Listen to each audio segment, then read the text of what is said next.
Whatever the occasion, effortless elegance is right this way. Because Hilton brings you new ways to stay courtesy of the Nomad London. And it doesn't stop at award-winning dining in a space draped in velvet and illuminated by vintage chandeliers.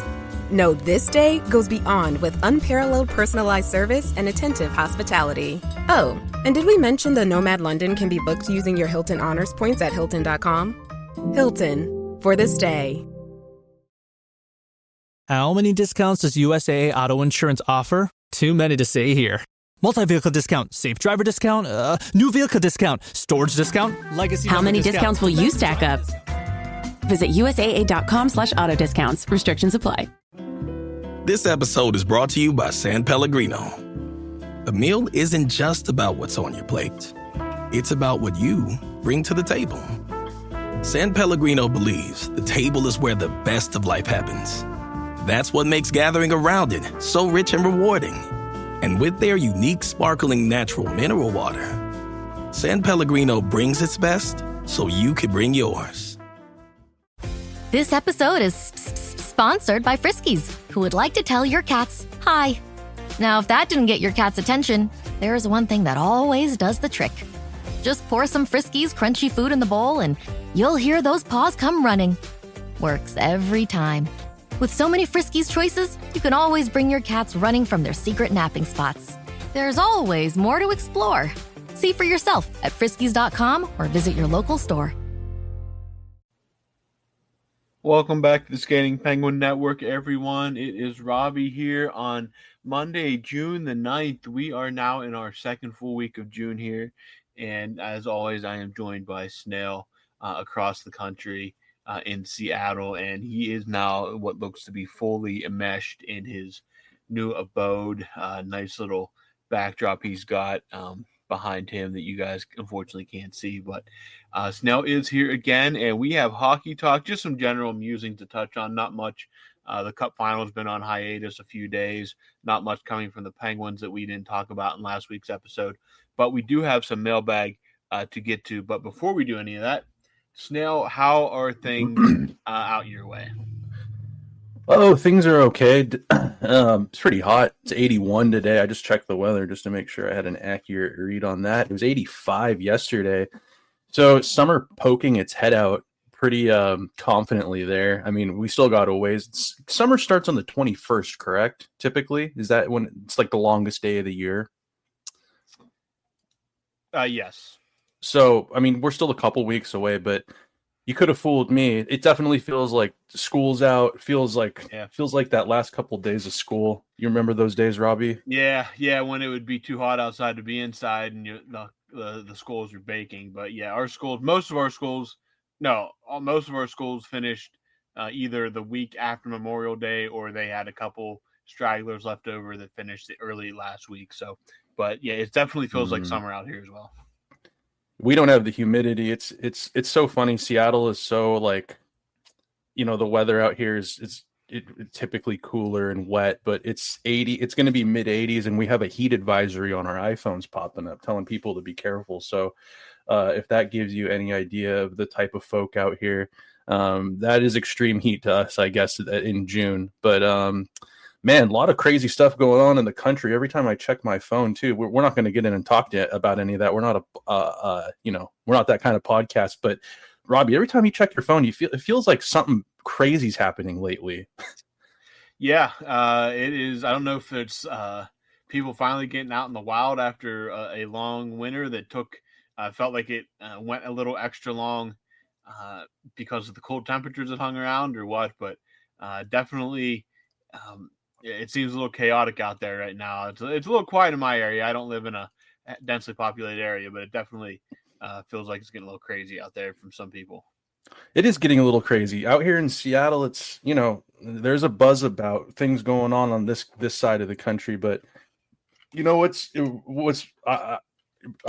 going on. And then tonight, I mean, when people listen to this, the game will already have happened, but dude, we've got a barn burner of a Stanley Cup Final going on, and McDavid and Barkov going head to head again tonight. I mean, I'm so amped for this. It seems like every game is cinema. You know what I mean? Like so far, it's been must watch. I would say even if you're not a hockey fan, there's no way that those games wouldn't captivate you if you like watching sports.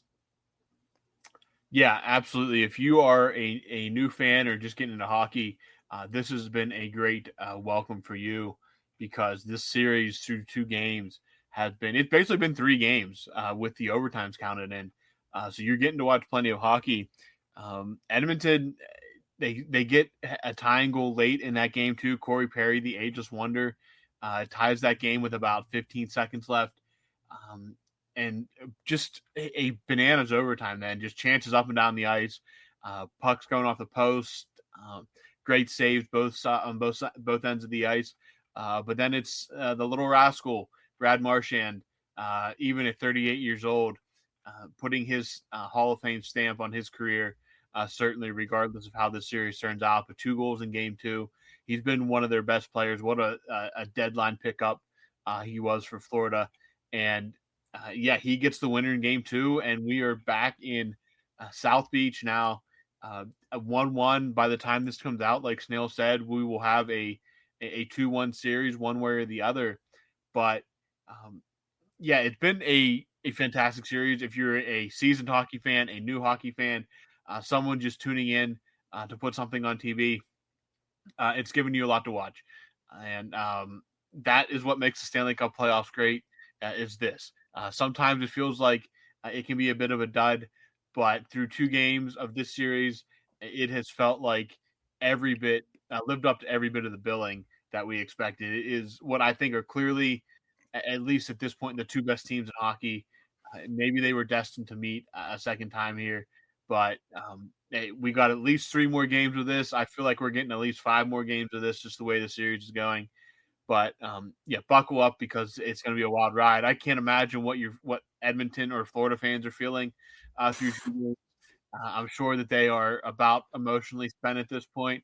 I was exhausted watching that game the other night, and I have no rooting interest. I know what it feels like what those 2 teams are feeling, what those fan bases are feeling, and it is an emotionally draining, exhausting experience. Florida's been going through it 3 years in a row now. Edmonton's on 2 years in a row now, and it's just definitely a emotional experience. So thoughts up to them, because I know what they're going through. But hopefully drink your water, drink your Gatorade, stay hydrated, make sure you're getting enough sleep, and get ready for the next one. Absolutely. So today we're doing a mailbag. It's been a while since we've done a mailbag, but Robbie, I have a bit of a question for you, and we don't have to spend too much time on it, but you brought up Brad Marchand. I don't really, after all these years, I don't really know the correct way to pronounce that name, but you know who I'm talking about. 6'3", yep. Awesome career in Boston. I mean, people forget, he entered this year. He had 3 surgeries in the off season, and he's older than Sid. Yeah.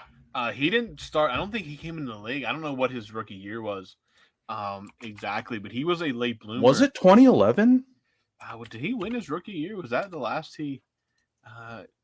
his first year was 29. He broke into the league in 2009, 2010. Okay. He played 20 games. He didn't really do anything at all. He only had a goal, or he had an assist and 1 point in 20 games. But the next year he really broke out. And then he really blossomed in the playoffs that year, going to the Cup Final, or winning the Cup actually over Boston over Vancouver, famously. But he is. That was a tough team in Boston. They had that was like brutal. That was actually a series that kind of. It was the home team won every game of that series until Game 7. It was a back and forth series, but he is quite a warrior. He has a shorthanded goal in Game 2. He has 36 career shorthanded goals, which is a pretty remarkable number in itself. That's just in the regular season. He has another. Let's see if I can get it here. Another 3 shorthanded goals in the playoffs. But the dude is just an absolute warrior. He is, like you said, he is 30. He's about 9 months younger than Sid. He's 30. Oh, he's younger? He just turned 37. Okay. I thought, for some reason, I thought he was a year older, but you know who I'm thinking of is Bergeron. I think he's like a year older than Sid, right? And it's fitting that Marchand is also from Nova Scotia as well. And yeah, Bergeron's actually 2 years older than Sid. 2 years older. Yep. Almost to the day. I just remember that World Juniors team. I kind of figure everyone's either a year older or a year younger. I guess Perry's 40, and Perry he was is 40. Perry was the Fleury draft class, I believe. He was 03. I believe so. 03 or no, there was not an 04 because of the lockout. Yeah. No, yeah. Malkin was drafted in 04. Sorry, they just didn't have a season. Right, they didn't play. He was drafted 28th overall in 2003. He just turned 40 in May. That's insane. These guys, I don't know what it is. If it's because Perry it strikes me as more of an old school guy. Like, I'm sure that they're, these teams are implementing things that are more of the new school, like the maybe the cold tubs and the infrared saunas and all the modern medicine. I'm sure these guys are, they're being catered to in a new way compared to back in the day. But I don't know. I feel like some of these guys are just built different, as the kids say. I think that like the Corey Perrys, the Brad Marchands, the Sids, they're kind of old school, and I love it. Yeah. I love to see it in the day age. But this Brad Marchand, dude, before we get off this quick, I mean, dude, the guy's just like, he took, I don't want to call it load management because he had 3 surgeries in the offseason, but kind of gets, he has a slow start to the year. No one was expecting him to just hit the ground running. Boston's season kind of up and down, kind of reminiscent of a Penguins season from a couple of years ago. They don't make the playoffs. He's their captain, dude. Like, he's one of their last longest standing Bruins. Well, he was the last one from that Cup team in 2011. Bergeron's gone. All those depth guys, Rask is gone. Nathan Horton and Chara's gone. Bergeron's gone. Horton, I don't know if he ever played after that series. After he got demolished. After his lid his helmet or his head got blown up. Sean Thornton, right? Thornton was on that team. I think Greg Campbell was a part of that team. You think Sean Thornton had anything to do with Marshy going to Florida? Because I think Sean Thornton is he could have been. I mean, he is, because I remember them interviewing him last year after they won the Cup. He is something down there. I don't know if you saw it after he scored that goal. Bobby Luongo tweeted out, favorite hockey player ever. I did see that. If you looked back in the summer of 2011 and you could see into the future quickly, and you saw a tweet from 2025 and Bobby Lou saying Brad Marchand is his favorite hockey player, I feel like I don't know. I think that I would have to know what happened. What happened in the world? Yeah, did he you'd have to wonder, because you just have to wonder what went wrong with the universe. If that tweet was being sent by Roberto Luongo 14 years later. But yeah, here we are now, and it's a 1-1 series between the Oilers and Panthers heading to Florida for a pair, and it's been a war. Every inch of ice is fought for. The Stars are doing what you expect the Stars to do. The depth guys are coming through. It's just been crazy hockey, and I certainly hope we get 5 more games of it, because we're going to need enough of it to hold us over until October. Do you think this is let's just do yes or no question. Is McDavid the most, some people call him, I don't want to say the best, because that opens up too much of an argument, but watching McDavid firing on all cylinders in this series, is he the most evolved or dynamic skater to ever play the game? I mean, I think so. Like, it's the way he uses edges that it's almost art. I mean, Crosby is a great skater in the way he does it, but the way McDavid can move in a phone booth. Call him McDavid. Yeah, I got like 8 different names confused somehow.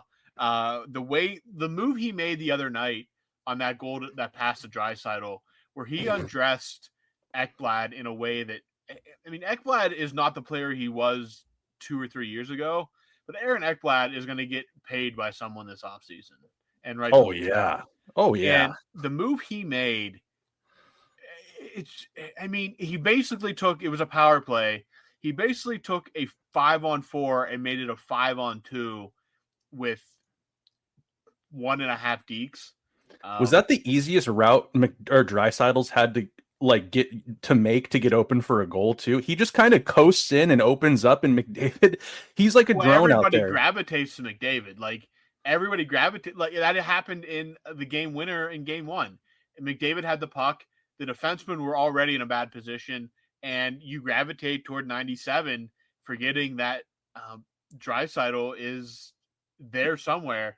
And Draisaitl, the dude's won every individual award you could possibly win, and he's not going to miss that. And yeah, it's so hard to cover those two guys.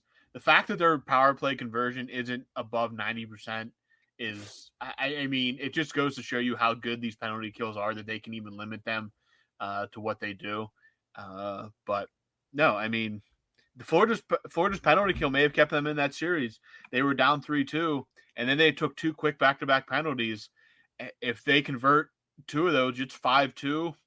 You're looking at trouble at that point. But credit to Florida for keeping them. Credit to Florida for sure, because that just shows how.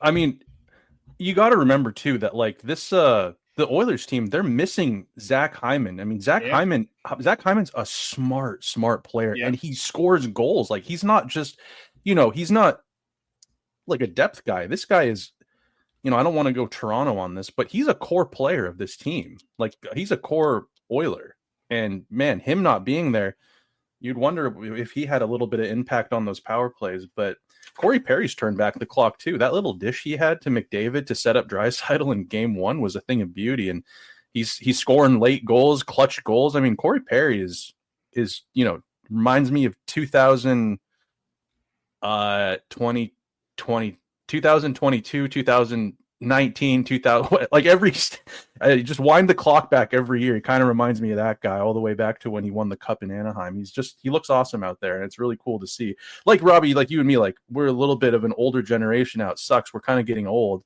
but Perry is one of those marquee players from when we were in our primes watching sports. It's cool to see. But yeah, this it's been a barn burner of a series, and I'm excited for tonight. But if you don't have much else to touch on regarding the series right now, we got a bunch of questions we could get to that I'm looking forward to hashing out with you. Okay, cool. Well, let's move on to the questions. You want to take the first one, or you want me to take it? You can ask it to me and I'll answer. All right, let's go that. Let's go you, me, and switch off like that. So Brian's back in the mailbag. Brian has been I don't want to say absent. I know he listens and tunes in from now and again, but it's been a while since we've had a question from Brian, and his question is simple, Robbie. Do you think we found our Spencer Carberry, in Dan Muse? That's about the best case scenario, I'd say, based on what we've seen out of Spencer Carberry after 2 years. One thing I'll say about Carberry is he did have success at the ECHL and AHL level before coming over to the NHL, and I believe he is the first coach that won the respective Coach of the Year awards in all 3 of those levels. So very impressive there. I don't want to set the bar too high. I don't want to make it like, that is the make or break for Dan Muse. But yeah, if he is the next Carberry, or if he is the Penguins Carberry, then that is a successful hire as far as I'm concerned from Kyle Dubas' standpoint, at the very least, and from Penguins fans' standpoint. There's a lot of great coaches that take time to kind of break in, and we'll see what all happens. But if Carberry is where we get to with Dan Muse, then yeah, home run hire, I'd say. Carberry had a great second season, obviously, just won the Jack Adams Award, and is looking like he has the Capitals in a place that they're going to be in contention next year and going forward, even as Ovechkin gets ready to hang up the skates. They did a good job with their rebuild kind of on the fly, kind of like the Penguins are trying. And yeah, it's a multi-pronged effort to get that success. But if Dan Muse can do what Spencer Carberry did in Pittsburgh, then it's a successful hire, and I will be more than happy with it. at that. My expectations are let's get these young kids developed and NHL ready as we continue to build out this Dubas's plan here. But if Carberry is what it turns into, then it's a home run. Wouldn't that be so poetic and cool to have, like, I mean, Spencer Carberry just won Coach of the Year, the Jack Adams Award. And wouldn't that be cool if, like, Dubas does? I mean, we can't get our expectations too high. I feel like I'm always more of a glass half full type of dude when it comes to the Penguins, because I just want that success for them. I want to see winning hockey again. But wouldn't it be cool if, like, Dan Muse and Carberry are kind of like turn into rivals as young coaches in this, I don't want to say dying division. The Metro isn't as strong as it used to be. It's not the powerhouse it once was, but it'd be cool to see, wouldn't it?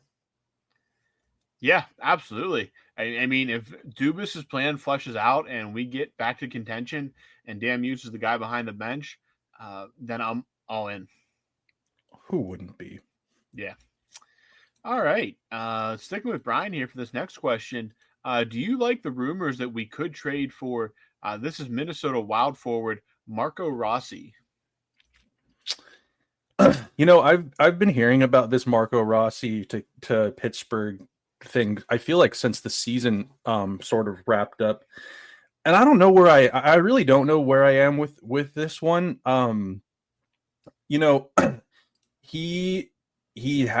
Marco Rossi was a pretty highly touted talent coming into Minnesota.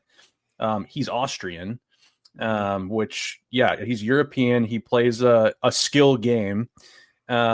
He came over from Europe. It's not like he spent time in college or the Dub or any Canadian Hockey League junior team.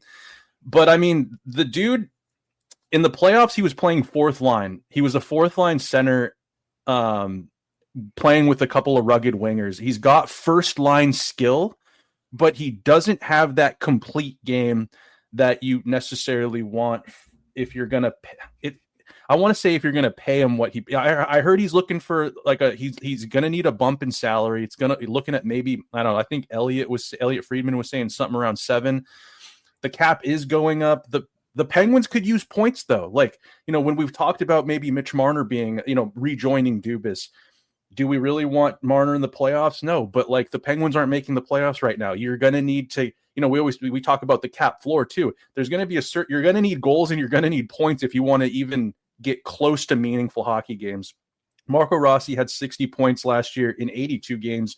He had 24 goals and he had 36 assists. So, I mean, that's top 6 numbers, Robbie. And when you look at Malkin, last pod we were talking about Malkin. It's like, do we stick him with Sid on a wing? Is he going to be able to pull his weight at center ice? Marco Rossi is a centerman, and if you have him at your third line center, I think you're sitting really pretty. But yeah, his age. Let me check his age really quick here. I have he's only 5'9". He's 23 years old. With the way the league's trending, though, Robbie, I don't know.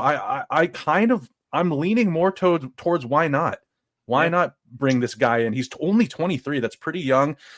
If this coach, Dan Muse, maybe if he could get in his ear and help develop him even a little bit more. I mean, you never know. Marco Rossi is your second line, third line center, and you've got some younger kids growing with him in a couple years. I'm leaning more towards sure. But I would like to hear your take on it too, because like I said, you can hear the skepticism in how I feel about this player. Where are you at with the guy? Yeah, Rossi is one of the names that... Oh, you're muted. This episode is brought to you by Indeed. When your computer breaks, you don't wait for it to magically start working again. You fix the problem. So why wait to hire the people your company desperately needs? Use Indeed's sponsored jobs to hire top talent fast. And even better, you only pay for results. There's no need to wait. Speed up your hiring with a $75 sponsored job credit at Indeed.com/podcast. Terms and conditions apply. The new McCrispy Strip is here. Dip approved by ketchup, tangy barbecue, honey mustard, Sprite, McFlurry, Big Mac sauce, double dipped in buffalo and ranch, more ranch, and creamy chili McCrispy Strip Dip. Now at McDonald's. Ba-da-ba-ba-ba. Are your business expenses playing hide and seek? With Uber for Business, the small spends that slip through the cracks, like rides and meals, go right where you need them. Because it integrates with leading expense platforms, you can say goodbye to surprise costs, missing dollars, or chasing receipts. Everything's track downable. Uber for Business. Make small steps that make a big impact. Learn more at uber.com/small steps. This episode is brought to you by PetSmart. Stop by for Yappy Hour with your pet at PetSmart. Save $5 on walk-in grooming services like nail trims, ear cleaning, brushing, and more. No appointment needed every weekday from 2 to 6 p.m. And while you're there, Yappy Hour includes exclusive in-store deals like 25% off pet toys. Visit services.petsmart.com/grooming to learn more. I'm not muted. Oh. Can you not hear me? Oh, I can hear you now. Sorry. Oh, I didn't think I was. But Rossi is one of the names that certainly stuck out to me when it came out that maybe he is available to be moved either at the draft or before the draft, something in there. What his price would be, nobody really knows for sure. But if there is a contract impasse with the Minnesota Wild, maybe that is definitely a player that Dubas looks at. I think that he fits the system. We don't know fully the system that Muse is going to run. We can get some hints from what he did as a development coach. But this is a guy, Rossi, who had 60 points in 82 games last year, 24 goals. He set career highs across the board this past season. He's gotten better each and every season. He went from 40 points to 60 points last year. His assist numbers shot up, and he so far has been a very durable player as well. He's played 82 games the last 2 seasons, so he has maxed out there. So I definitely someone that I think Kyle Dubas, and there's obviously going to be others as well if he is available, kick the tires on. But Rossi is the kind of guy where he's not a veteran presence. He's not one of these old guys you bring in to help the locker room. This is a kid that you get him signed long-term. He is a significant portion or a significant part of this rebuild that Dubas is currently undertaking. That's a good point. I agree completely. I just needed to correct myself. I said I was looking, he played in Europe. He actually did play in the OHL for the 67s up in Ottawa. So I just needed to correct that quickly before we moved on. But I mean, Robbie, like, yeah, he does kind of fit. God, 23, the more I say it and the more we talk about it, 23 is really young. Like, dude, the guy's got time he's not even in his prime yet. Like, he's got time to hit a ceiling. And 82 games back-to-back years with 21 and 24 goals. You get the right coach in his ear and you get him with the right players. I mean, Minnesota Wild was a good team last year. It's not like he was playing with plumbers out there. He had good players on his wing, but give him a couple other maybe different types of players to play with. Some of these younger guys coming up and develop some chemistry probably could help the power play out quite a bit. There's a couple other players I'd probably pick from Minnesota if you were trying to strike a deal with them, but maybe looking more for a power forward type player, maybe middle six power forward, but that's just my personal thing. That's a conversation for another day as well. But I think we're both on board for trying to get pull Marco Rossi from old Billy G and get him into Pittsburgh. Yeah, I agree. All right, question from Kim Larson here. And Kim Larson asks you, Robbie, what about that Ehlers guy? We should put him on Crosby line. Okay, so we're revisiting the age-old Lars Eller, or Ehlers. Nikolai Ehlers. Get that Nikolai Ehlers guy on Sid's line. What do you think? So Ehlers is going to be 30, middle of next season. He had a down year this season. No, not really. He had 63 points. He did have a good season. Never mind. I was looking at the wrong numbers. He was beat up a little bit this season, didn't play. He did miss 13 games, but Ehlers has been a guy that has been mentioned in the Penguins kind of like atmosphere for a couple of years now. He's never actually left Winnipeg. There's always been rumors if that was going to be the guy that they kind of quote unquote scapegoat for their playoff struggles, but he is still, as of right now, in in Winnipeg. But again, you had the season you had. You just got beaten in the playoffs. So I don't really know. I mean, do you really need wholesale changes in Winnipeg? Do you need to make a shock move like that? Probably not. But Ehlers is a guy that if he's on the block, even at 30, I think you probably sniff around on. I like Rossi a little bit better because of the youth and the position. But Ehlers, the talent's there. There's no doubt about that talent. Where you put him in the lineup, is he a first-line player with you? Do you keep that Penguins first line together with Russ Malkin and Crosby, Russ Raquel and Crosby, and put Ehlers down with to give Gino a boost? I don't know exactly, but I think that it's an interesting trade prospect to look at. But if it's not that it is a pick 2 or a pick 1 of 2, I will go more Rossi than Ehlers. But I think that Ehlers, if available for the right price, is somebody that could definitely be an offensive force on this team and definitely help them develop. And I mean, he's still young enough that he could be a part of the next era, kind of.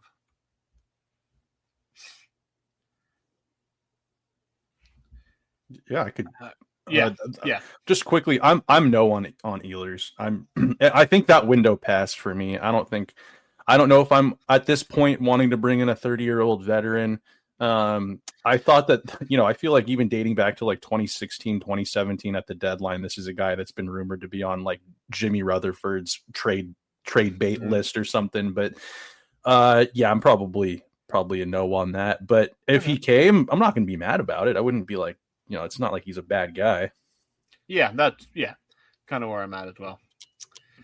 All right, sticking with Brian here, and I don't know where Brian heard this, but he said, do you think the report that Sid isn't happy with Muse's hiring is fabricated so hockey media can continue to talk about Sid playing with another team? From what I've read, Muse is a huge hockey nerd. As we know, Sid is one too. I don't see them not getting along. I never heard about him not being happy. I could see him, the media will, anything Sid says, Canadian media will try to read too much into it and spin it a certain way because they just want their Lord and Savior to come back north of the border. But I don't think he's going back north of the border. And if anything, I could see him being, bummed that Sully's gone because these guys, they worked together for so long, won cups together. I could see him maybe being not upset at the Muse hire, but, a longtime coach that he trusted and liked and developed a great working relationship with is gone. I'm sure Sid's enough of a hockey nerd, like you said in the question, like he's enough of a hockey nerd that, these guys he's probably going to be trying to get a read on him. He's probably going to be trying to not test him. I don't think Sid's that kind of guy, but he's going to be assessing Sid wants to win hockey games. He wants to score goals. He wants to be an impactful piece at his age for this young team now. And I don't think he's unhappy. And Sid has the superpower where if he was happy, he wouldn't be here, whether it was a coaching hire or not missing the playoffs 3 years in a row. I mean, I think it's only June. I mean, with this, the Sid unhappy in Pittsburgh talks haven't even gotten to like a peak yet. Like they're coming. Canada has all summer to spin yarns about this topic. So I don't believe it. I think if Sid was unhappy, was thinking about leaving, there was a lot of reasons that he probably could have told the media as to why he was unhappy here and left already. But I don't think a Dan Muse coaching hire is one of the things that he's got a gripe about. Yeah, absolutely. All right. Yeah, I don't think. Hold on. Yeah. I was kind of like thinking about something else. My bad. Yeah, go for it. It just, again, unless it comes from the lips of one of the beat reporters that has an in with Sid, it's all like a Josh Yowie or it's all hearsay BS. Because I don't care if it's Bissonnette, I don't care if it's Ryan Whitney, unless it is coming from one of those guys that talks to Sid on the regular, that can text him, that has a vested interest in getting paid to write truthfully about the Penguins and Sidney Crosby.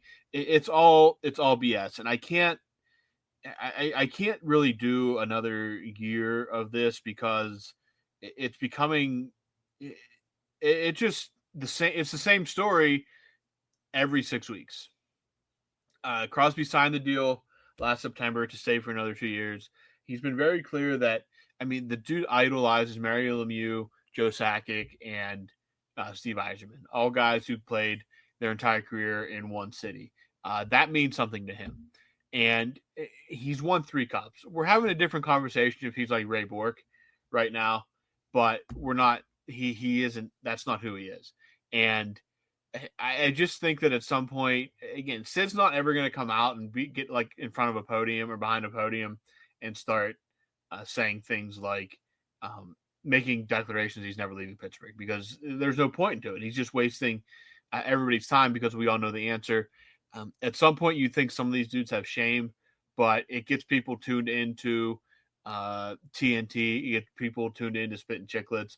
It gets people turned into whatever show any Canadian media hockey personality is on. I can't remember the name of the dude off the top of my head that's always pushing this garbage in Canada. Is it huge? Brian Hayes is always pushing this stuff. Though I did think he came out and said like something recently. I don't know if it was after the Muse hire or something like that. That Crosby. I don't remember exactly what it was. It was like, I can't believe Brian Hayes is the one saying this.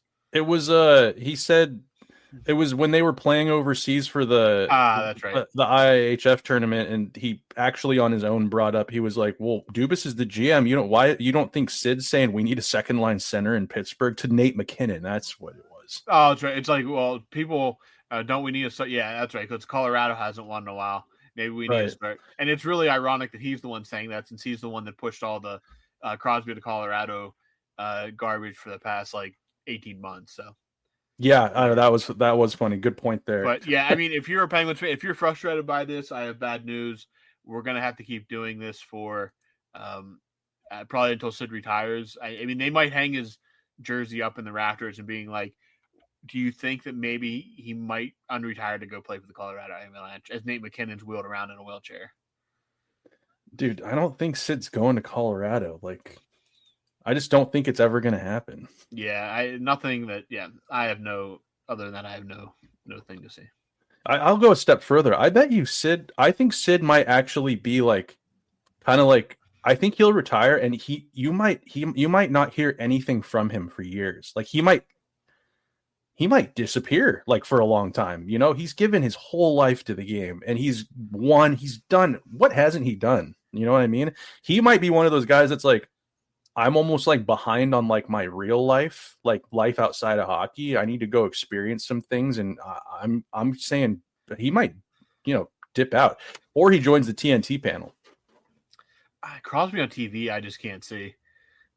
He just does not have the personality for it. Like that TNT panel is full of big personalities, and the worst person on that panel is Gretzky, who has a very dry personality.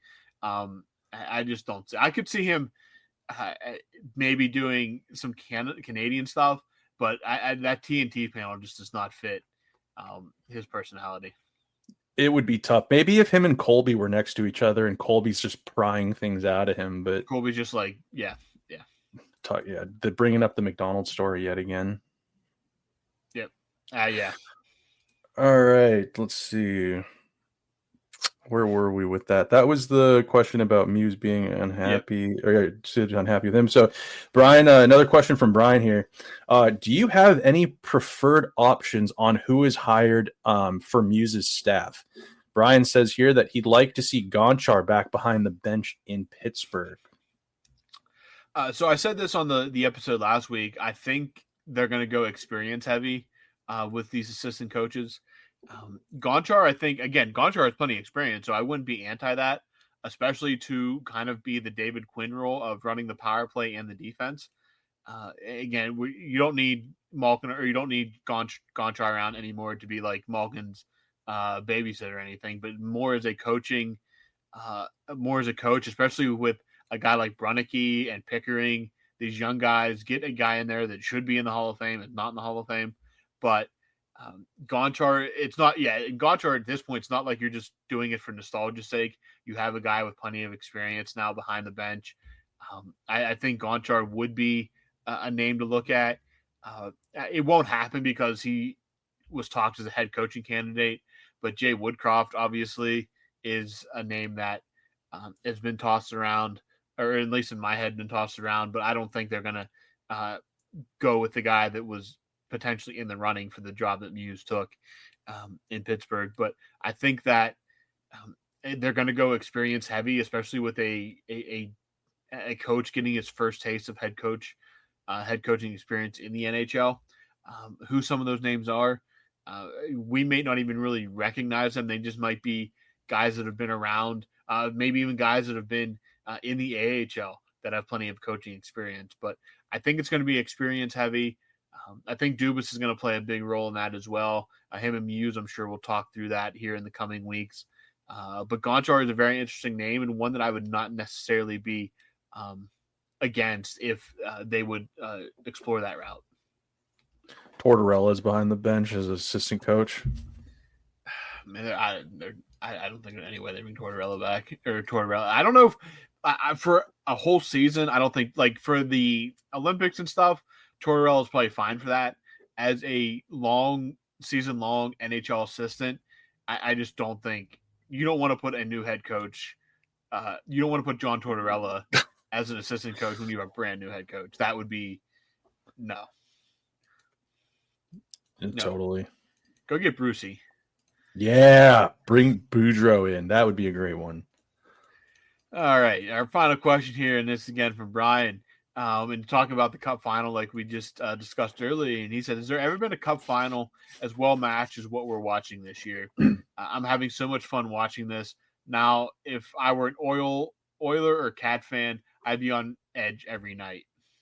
I mean, this is Red Wings Pittsburgh back to back. This is the same, just two juggernauts from different divisions.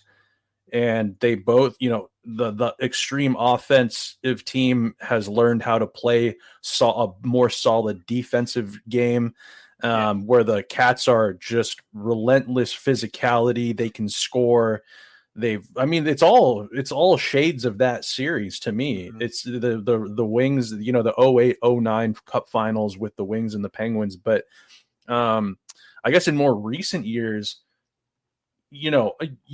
what do you think about, St. Louis Boston series? Like that was kind of also a well-matched series. It went 7. I think it went 7 overtime, didn't it? Game 7 overtime.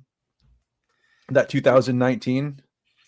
The Boston St. Louis series? Yeah. No, St. Louis blew them out in Game 7. Oh, they blew them out. Okay, so blew them out in Game 7.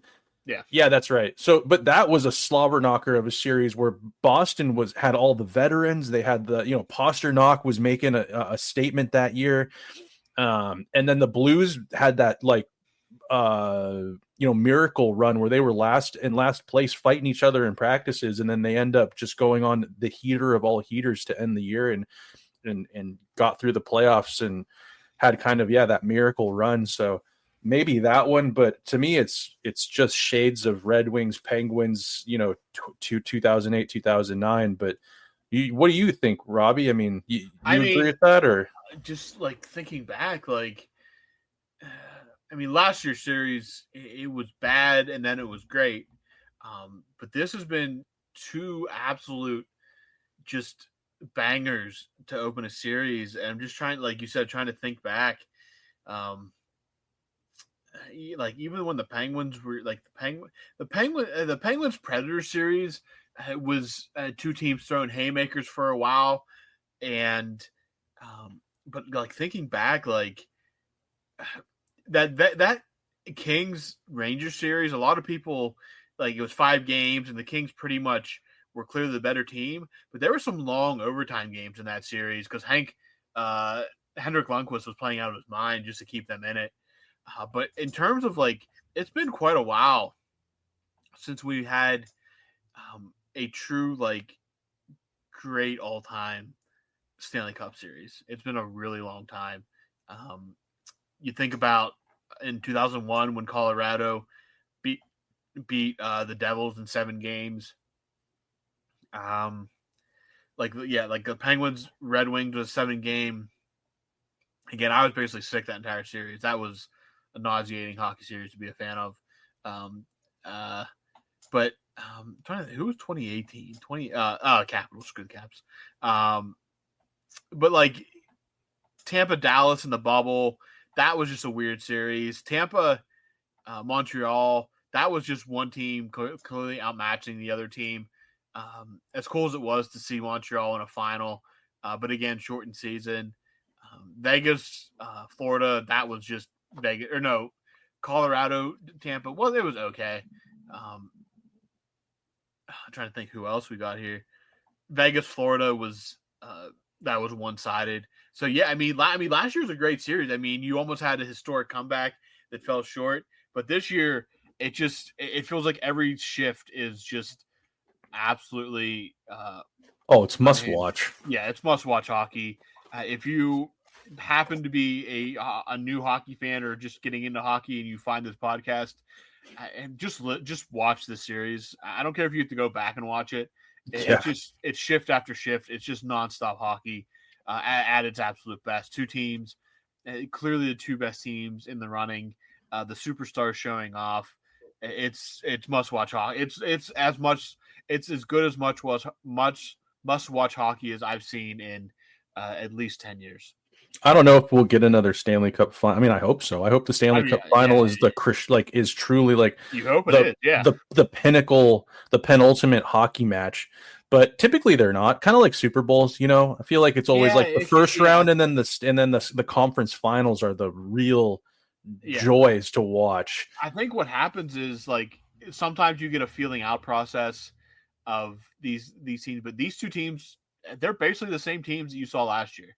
Mm-hmm. So only both are a little better. Yeah, and you didn't really need a feeling out process. They just from opening puck drop, they've just been going at each other, and it's been a joy to watch. As a neutral fan, it's probably the perfect Stanley Cup final because you're not dying every night. But I mean, I when I was watching that game the other night, though, I was getting like you kind of get that anxious feeling, even though you have no real rooting interest in the game.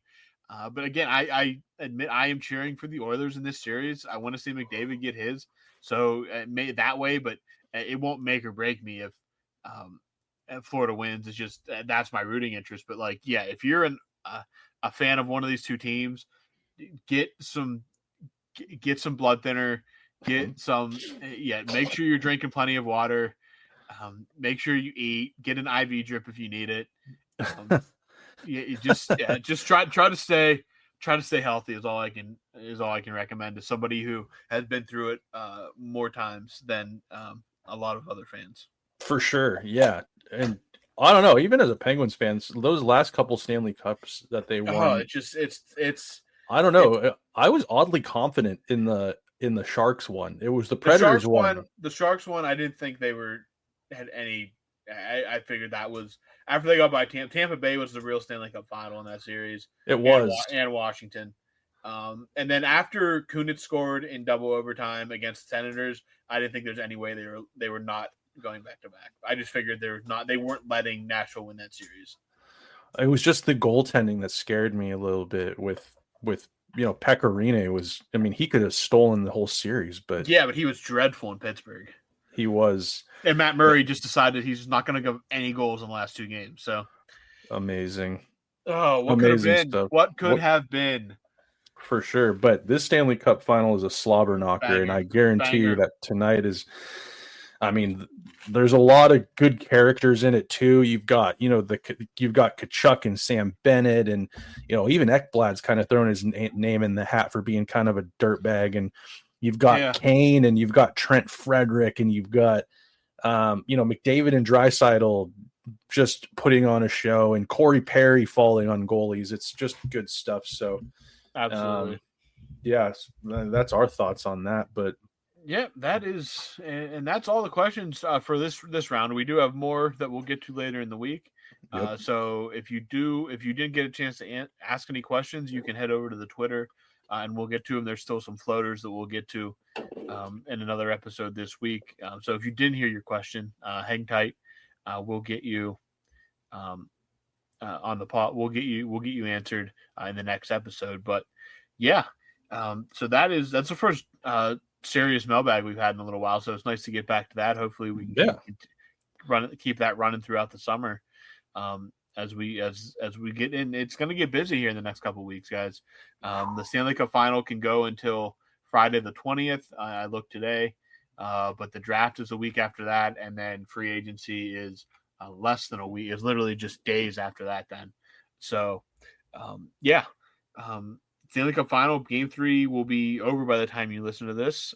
Game 4, they have 2 days off for some reason while in Florida, so they play on Thursday then. So. But Snail, do you have anything to wrap it up? I do not. Just excited for the Stanley Cup Final. I hope it goes 7. I wanted it to kind of be a spanking. I kind of wanted Edmonton to just spank the Panthers, but now I just want it to go 7. I just want to see. I want to see more of what we've seen these last 2 games. But other than that, hope everyone's enjoying. Hopefully, what you're getting is good weather. And yeah, that's all I really got, man. I'm excited to get to the rest of these questions and later in the week when we do another mailbag segment. Yeah. So that's really all we got for this episode. Thank you to Brian and Kim who submitted questions for this episode. And if you have questions, head over to the Twitter and throw some questions on the mailbag tweet for this week, and we'll get to them. So for Snail, I'm Robbie. We'll talk to you guys later this week. Thanks for tuning in.